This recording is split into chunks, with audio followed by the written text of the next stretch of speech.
Nick Espinoza, your Chief Security Fanatic and CIO here. Today we're going to be talking about strong passwords. And this one is kind of critical because we walk into so many different places where the password is password, or the password is 123456, which is the same password that some people have on their luggage, if you get that reference. And we really need to change these things because, quite frankly, having password or the name of your spouse or your cat or your kid is usually not a good idea.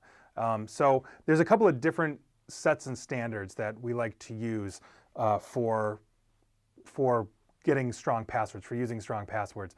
The first one would be the length. So if you are using a password that is only coming from one or two characters, meaning like uppercase letters or lowercase letters, what you want to do is make the password a little longer. So if you've got a password that's 14 or 15 letters long, odds are you've got a much stronger password than if it was, let's say, 8 letters, because it's easier for me to crack.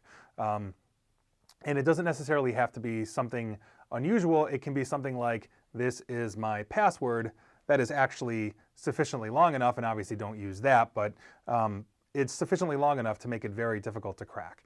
The other way that you can do this is you can add more character sets and therefore lower the amount of numbers lower the amount of character spaces that you need to actually have it complex. So if you're using uppercase letters, lowercase letters, numbers, and special characters like question mark or asterisk or exclamation point, then you can combine those four in a way that make it a lot easier. So something like question mark, password 123 question mark is significantly stronger than just using password, or just password 123, and make sure that P is obviously capitalized on password because that's your uppercase character set.